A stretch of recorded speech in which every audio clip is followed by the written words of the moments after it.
এতদিন তো মানে আইএসএফ গোষ্ঠীদ্বন্দ্ব দেখা যায়নি, কিন্তু আবার কি নতুন করে গোষ্ঠীদ্বন্দ্ব শুরু হয়েছে? কারণ যেভাবে ফেসবুক সোশ্যাল সাইটে ক্ষোভ দেখা যাচ্ছে। না, গোষ্ঠীদ্বন্দ্ব নয়, সতর্কতার জন্য আইএসএফ এর পক্ষ থেকে নয়, সাধারণ মানুষ, ভাঙড়ের মানুষ আমাদেরকে সতর্ক করছে। কিন্তু এটা খুব একটা ভালো দিক, গুড সাইড। সাধারণ মানুষও আমাদের পার্টির প্রতি অনেকটা ভরসা রেখেছে। তার প্রমাণ 1,26,555টি ভোট আমি পেয়েছি, গতবারের থেকে প্রায় 20,000 বেশি ভোট। তারা আমাদেরকে সতর্ক করছে যে আমরা শান্তির ভাঙড় চাই, এমন কোন লোককে আইএসএফ এ না সামিল করানো হয় যারা ভাঙড়ের শান্তির ভাঙড়কে বিপন্ন করতে পারে, অথবা যারা পুরাতন নেতৃত্ব আছে তাদের মাথায় না বসিয়ে দেওয়া। এই ধরনের অনেকে লেখালেখি করে পোস্ট করছে। আমি তাদের সহ সবাইকে আশ্বস্ত করতে চাই, ভাঙড়ের মানুষকে। আমি যে কথা বলে ভাঙড়ের মানুষের কাছে ভোট চাইতে গিয়েছিলাম, সিন্ডিকেট, হিংসা, দুর্নীতি, কাটমানি মুক্ত, শান্তির, সম্প্রীতির, ঐক্যের একটা ভাঙড় তৈরি করতে চাই।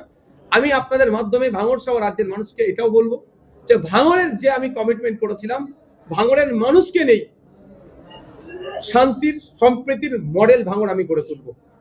আর একটা কথা, যে কানা, ফাটা, ফুটো যা আছে, আমার নেতৃত্বরা 2025-26 নির্বাচনে বৈতরণী পার করেছে, তাদের নেতৃত্বেই ভাঙড় চলবে।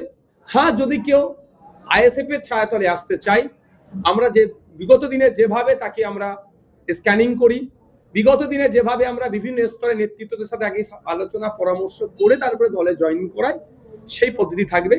তবে সর্বোচ্চ ক্ষমতা আমাদের রাজ্য কমিটির মধ্যে আছে হাতে, কাকে দলে নেবো কি নেবো না। সুতরাং আশঙ্কিত হওয়ার দরকার নেই, আতঙ্কিত হওয়ার দরকার নাই। আমাদের দলের প্রতিষ্ঠাতার নাম পীরজাদা আব্বাস সিদ্দিকী। আমি নওশাদ সিদ্দিকী তার ছোট ভাই হলেও, পার্টির চেয়ারম্যান হলেও, আমার দ্বারা কোনোদিন যদি ছোট্ট ভুল হয়ে যায়, আমাকেও তাড়া দিতে তিনি ছাড়েন না। সুতরাং সে অন্যায়কে কোনোভাবেই প্রশ্রয় দেবে না। অনেকটা গুটি কয়েক ঘটনা ঘটেছে, আমি ওইটা বার্তা দেওয়ার পরে গুটি কয়েক ঘটনা ঘটেছে। গতকালকে আমাদের পার্টির প্রতিষ্ঠাতার কাছে ভাঙড়ের টোটাল অঞ্চল নেতৃত্বকে নিয়ে আমি হাজির হয়েছিলাম। পার্টির প্রতিষ্ঠাতা একদম, আমি যেটা দিইনি, পার্টির প্রতিষ্ঠাতা এটা বলে দিয়েছে, যদি অর্থাৎ আজকে সকাল থেকে একটা ছোট্ট ঘটনা যদি ঘটে, যে অঞ্চলে ঘটবে সে অঞ্চল নেতৃত্ব যেমন দায়ভার নিতে হবে, এবং যারা ঘটাবে সাথে সাথে বাড়ি থেকে বহিষ্কার করা হবে। আপনারা আজকে সকাল থেকে ভাঙড়ে এমন কোনো ঘটনা দেখাতে পারবেন না যে আইএসএফ দ্বারা ঘটেছে। তবে একটা কথা আমি বলি, এখানে পারিবারিক অশান্তির কারণে, দীর্ঘদিন অশান্তি, এই সুযোগে আইএসএফ সেজে রাগ মিটাচ্ছে, সেই ঘটনাগুলো এসছে, সেটাকে আমরা আটকানোর চেষ্টা করছি। এমনও ঘটনা, তৃণমূল করে জমি দখল করে রেখেছিল, তৃণমূলের ক্ষমতা চলে গেছে, এখন আইএসএফ সেজে তার জমিটা উদ্ধার করতে যাচ্ছে, এই ধরনের ঘটনা হচ্ছে। তারপরেও আমরা চাইবো বৃহত্তর স্বার্থের জন্য ভাঙড়ে শান্তি ফিরে আসুক। 4 তারিখ বেলা 4টের পরে কিছু তৃণমূল আইএসএফ সেজে গেছে, তাদের দ্বারাই সব থেকে বেশি বিশৃঙ্খলা সারা রাজ্যে হয়েছে, আইএসএফ এর দায়ভার কাঁধে নিতে হয়েছে। এমনও হয়েছে তৃণমূল করত কাঁধে আইএসএফ এর ঝান্ডা নিয়ে বিজেপির মিছিলে ঢুকে গিয়েছে। এই ঘটনা ঘটছে, আমরা চিহ্নিত করছি, তাদের বিরুদ্ধে আইনত ব্যবস্থা নেব আমরা। আর যদি আইএসএফ এর কেউ যেটা করে থাকে, তাদেরকে পার্টি থেকে বহিষ্কার করবো, এটা জোর গলায় বলছি। আমাদের আইডিওলজির সাথে বিজেপির আইডিওলজি ম্যাচ করে না। আমরা বিজেপি তৃণমূলের ভিতরে রাজনৈতিক লড়াই সংগ্রাম করছি, তৃণমূলকে পরাস্ত করেছি, আগামী দিনে বিজেপিকে পরাস্ত করব। কোনোভাবেই বিজেপির সাথে আমাদের সম্পর্ক না ছিল, না আছে, আর আগামী দিনে বিজেপির আইডিওলজি পরিবর্তন না করলে থাকবে না। কিন্তু যারা আইএসএফকে কালিমা লিপ্ত করার চেষ্টা করছে, তাদেরকে আমরা আইডেন্টিফাই করছি, তাদের বিরুদ্ধে যেহেতু আমাদের ঝান্ডা নিয়ে ঢুকেছে, আইনত ব্যবস্থা গ্রহণ করা থেকে শুরু করে দলীয় শৃঙ্খলা ভঙ্গের যারা দায় দণ্ডিত হবে, ব্যবস্থা গ্রহণ করবো, একটা ছাড় পাবে না। এক সময় তৃণমূলের গলার কাটা করেছিলেন আরাবুল ইসলাম, এখন কি তিনি আইএসএফ এর গলার কাটা করছেন? না না না, মোটেও নয়। যার যেটা রোল তাকে সেটা বুঝিয়ে দেওয়া হচ্ছে, সেই ততটুকু রোলই বা ততটা রোলই প্লে করবে। আমি অ্যাজ চেয়ারম্যান আমার যে রোল আছে আমি প্লে করব, আমার অঞ্চল সভাপতির যা রোল সে প্লে করবে, পঞ্চায়েতের সদস্য যেটা রোল সে প্লে করবে, আমাদের পার্টির নির্দিষ্ট যে রোল প্লে করার জায়গা আছে সেটা প্লে করবে। একটা বিষয় আপনি যখন বললেন যে আইএসএফ এর পতাকা নিয়ে বিজেপি পিছিয়ে ঢুকে যাচ্ছে, কিন্তু আমরা জীবনতলাতে দেখলাম একটা ছবি, আইএসএফ এবং বিজেপি একসঙ্গে মিছিল করছে এবং একসঙ্গে শওকত মোল্লার পার্টি অফিস দখল করছে, শওকত মোল্লার নাম নেম প্লেট ভাঙছে একসঙ্গে। দেখুন, আমি একটা কথা বলে ভাই, আমি দুটো কথা বলেছি। দলীয় শৃঙ্খলা ভঙ্গের দায়ে তাদেরকে আমরা সাসপেন্ড করব, আইডেন্টিফাই করছি। আর দ্বিতীয় হচ্ছে পিঠ বাঁচানোর জন্য তৃণমূলের একটা হেভি অংশের লোক আইএসএফ এর ঝান্ডা নিয়ে বিজেপির মিছিলে ঢুকে এটা মানে বোঝাতে চাইছে যে তুমি আমি ভাই ভাই। কিন্তু রাজনৈতিক লড়াই ওদের সাথে আমাদের আদর্শগত লড়াই, কোনো জায়গায় কম্প্রোমাইজ নাই। ওরা ওদের দুর্নীতি এত করে ফেলেছে যেন এবার তাদের আর পিঠ বাঁচাবার জায়গা নেই। দাও আইএসএফ এর ঝান্ডা ঘাড়ে নাও, ওদের মধ্যে ঢুকে যাও।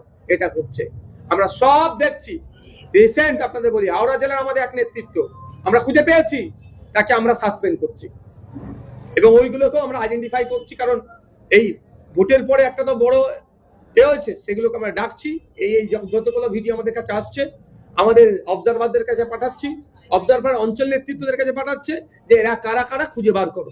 এই কাজ আমাদের চলছে, অত সহজ না। আমি আবারও বলছি, কিছু আমাদের সমালোচক এই বিজেপির মিছিলে আইএসএফ এর ঝান্ডা দেখিয়ে আমাদেরকে দেখা দেওয়ার চেষ্টা করছে। এতটুকু বলে যায়, আমাদের দলের প্রতিষ্ঠাতার নাম হচ্ছে আব্বাস সিদ্দিকী আর দলের চেয়ারম্যান হচ্ছে নওশাদ সিদ্দিকী। অত সহজ নয় রাজনৈতিক লড়াই, রাজনৈতিক ভাবে লড়ে নেব।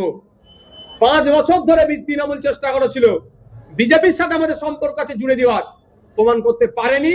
আগামী 50 বছরও কেউ প্রমাণ করতে পারবে না যে বিজেপির আমরা সহযোগিতা করব।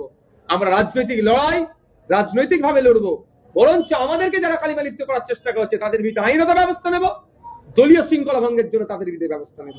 ভোট পরবর্তী রাজ্য জুড়ে ব্যাপক হিংসা ছড়িয়েছে, এমনকি বুলডোজার দিয়ে কলকাতার মতো জায়গায় দোকান ভাঙা হয়েছে। ইভেন্ট অনেক জায়গায় রোডের নাম চেঞ্জ করা হয়েছে, নেম প্লেট চেঞ্জ করা হয়েছে। এই বিষয়ে আইএসএফ এর কি অবস্থান? আমরা নির্বাচন কমিশনের কাছ থেকে আমরা অ্যাপয়েন্টমেন্ট চেয়েছি, খুব তাড়াতাড়ি আশা করছি তারা আমাদের দিয়ে দেবে, নির্দিষ্ট টাইম দেবে। আমরা এই পার্টিকুলার যেগুলো যা ঘটেছে সেইগুলোকে জানাবো যে বিশৃঙ্খলা কোনোভাবেই বাংলা সইবে না। সম্প্রীতির মাটি, ঐক্যের মাটিতে কোনোভাবেই মানা যাবে না। গরিবের রুজি রুটির জায়গাতে বুলডোজার চলবে, এটা মেনে যেমন নেব না, ঠিক একই ভাবে ধর্মীয় ভাবে কাকে আক্রমণ করবে এই সম্প্রীতির বাংলাতে, সেটাও মানবো না। কিন্তু প্রশ্ন এটাই, আজকে মমতা ব্যানার্জিকে প্রশ্ন করা হচ্ছে না কেন? যে মমতা ব্যানার্জি বলেছিল যে মুসলমানদের মাসিয়া সাজার কথা, যে মসজিদের আক্রমণ হলো কেন, আপনি একটা কথা বলছেন না কেন? আজকে মমতা ব্যানার্জি, অভিষেক ব্যানার্জি কোথায়? তৃণমূলের নেতৃত্বরা কোথায়? আজকে তো ভাঙড়কে একটা মাত্র দিয়েছে, ভাঙড় দিয়েছে, রাজ্যে তো আমাদের দেয়নি। এখনো তো প্রায় 80টা মতো তৃণমূলের বিধায়ক, তারা কোথায়? তারা কেন গণতান্ত্রিক প্রক্রিয়া রাস্তায় নেমে এখনো প্রোটেস্ট করছে না? আমিও জানতে চাই এটা। কিন্তু আমরা চুপ থাকবো না, আমরা আইনত ভাবে এটা আমরা মোকাবেলা করবো। বিজেপি বলেছিল সোনার বাংলা করবো, কিন্তু বাংলায় তারা ব্যাপক ম্যান্ডেট পাওয়ার পরেও এই যে বিজেপির লোকজনই ঝান্ডা নিয়ে চারিদিকে এই হাঙ্গামা করছে, এই নিয়ে কি বলবেন? বিজেপি এটা উত্তর দেবে তো, বিজেপির উত্তর আমি কিভাবে দেবো? তবে একটা কথা বলি, এটা সম্প্রীতির মাটি, ঐক্যের মাটি, রবি ঠাকুরের মাটি, কাজী নজরুলের মাটি। এখানে সম্প্রীতি বিনষ্ট করতে গেলে বাংলার মানুষ রুখে থাকবে। একটা দিন আরো বাংলার মানুষ, মানে বাঙালি যারা আমরা সমাজের মানুষজন, আমরা দেখছি, অপেক্ষায় আছে কি হচ্ছে। প্রশাসন যদি ব্যবস্থা না গ্রহণ করে, নির্বাচন কমিশন যদি ব্যবস্থা না গ্রহণ করে, তখন আমাদেরকে রাস্তায় নেমে গণতান্ত্রিক প্রক্রিয়াটাকে রুখতে হবে। একটা শেষ প্রশ্ন, ভাঙড়ের অনেক পঞ্চায়েত সমিতিতে আপনাদের কর্মাধ্যক্ষ মেম্বার আছে, এখন পঞ্চায়েতগুলো তালাবন্ধ অবস্থা, পঞ্চায়েত মেম্বার প্রধান পালিয়ে গেছে, এরকম অবস্থায় ভাঙড়ের মানুষ পরিষেবা পাবে কি করে? খুব তাড়াতাড়ি পঞ্চায়েত দখল করবেন কি? খুব তাড়াতাড়ি ভাঙড়ের প্রত্যেকটা সরকারি প্রতিষ্ঠান থেকে সাধারণ মানুষ পরিষেবা পাবে, নির্ভেজাল পরিষেবা পাবে, কাটমানি মুক্ত পরিষেবা পাবে। এবং এটাও জানিয়ে রাখি, আবাস যোজনার নামে বাড়ি দিয়ে যারা 20,000 করে তুলেছে, 30,000 তুলেছে, প্রতি পাড়াতে বুথে বুথে আমরা মিটিং এ বসবো, সাধারণ মানুষকে আনবো, লিস্ট নেওয়া হবে, তাদের কাছে যাব, যারা যারা 20,000 30,000 করে নিয়েছে তাদের কাছ থেকে 20,000 30,000 ফিরিয়ে দিনের আলোতে মিডিয়ার সামনে ওই গরিব মানুষের আবার তুলে দেওয়া হবে। আচ্ছা, আরেকটা যেটা বিষয়, আপনি বারবার সংবিধান এবং সম্প্রীতির কথা বলেন, নতুন সরকারের শপথ গ্রহণ অনুষ্ঠানে কি আপনি যাবেন? আমাকে তো এখন আমন্ত্রণই জানায়নি। যদি আমন্ত্রণ দেন, জানাক না, তারপর অবস্থান করবো। আমরা এত অশান্তি হয় যে কিছু জায়গায় বিজেপি এমএলএ তারা গিয়ে দোকান খোলাচ্ছে, পার্টি অফিস খোলাচ্ছে এবং তাদের পাশে দাঁড়াচ্ছে। এখানেও ঠিক তেমন অভিযোগ হচ্ছে যে কোথাও দোকান বন্ধ, পার্টি অফিস দখল। এক্ষেত্রে আপনার আমি একটা কথা বলি, তাদের সংগঠন নাই, ওই জন্য এমএলএ কে নামতে হচ্ছে। আইএসএফ এর ভাঙড়ের সংগঠন আছে, আমাদের অঞ্চল নেতৃত্বরা সব সামলে দিচ্ছে। কিছু বিক্ষুব্ধ ঘটনা ঘটেছে, আমি ডাইরেক্ট আমার নাম্বার দিয়েছিলাম, ভাঙড়ের সব থেকে প্রচালিত যে গ্রুপটা আছে সেই গ্রুপে আমার নাম্বার পোস্ট করে দিয়েছিলাম। আমাকে ফোন করেছে, অনেক ফেক কল এসেছে, অনেক অরিজিনাল কল এসেছে। এটাও বলছি, অনেক ফেক কল এসেছে, আমার কর্মী সম্পর্কে বিভ্রান্ত তৈরি করার জন্য মিথ্যা কল এসেছে, প্রমাণ চেয়েছি তারা দিতে পারেনি। অনেক অরিজিনাল কল এসেছে, সঙ্গে সঙ্গে আমাদের অঞ্চল নেতৃত্বের কাছে পাঠানো হয়েছে, সেগুলোকে আমরা আটকেছি।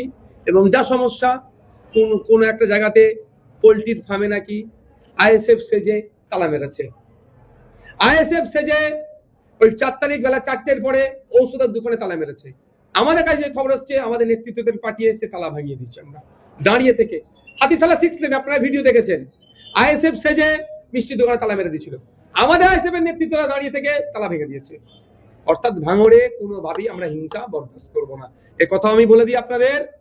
ভাঙড়ে তোলাবাজি কাটমানি মুক্ত হবে। যদি তোলাবাজি কাটমানিতে আমার কোনো পার্টির কেউ জড়িয়ে পড়ে কোনো সময়, সঙ্গে সঙ্গে দেখবেন তার বিরুদ্ধে আমরা শৃঙ্খলা ভঙ্গের দায়ে যা যা অ্যাকশন নেওয়া যায় পার্টিগত আমরা ব্যবস্থা নেব। ক্যানিং এর ঘুটিয়ারি শরীফে পুলিশের উপরে আক্রমণ, এটা কিভাবে দেখছেন? কোনোভাবেই প্রশাসনের উপর আক্রমণ তো আমরা প্রশ্রয় দেবো না, যারা করেছে তাদের বিরুদ্ধে প্রশাসন অ্যাকশন নেবে। ঠিক আছে, থ্যাংক ইউ। এই গরম হচ্ছে।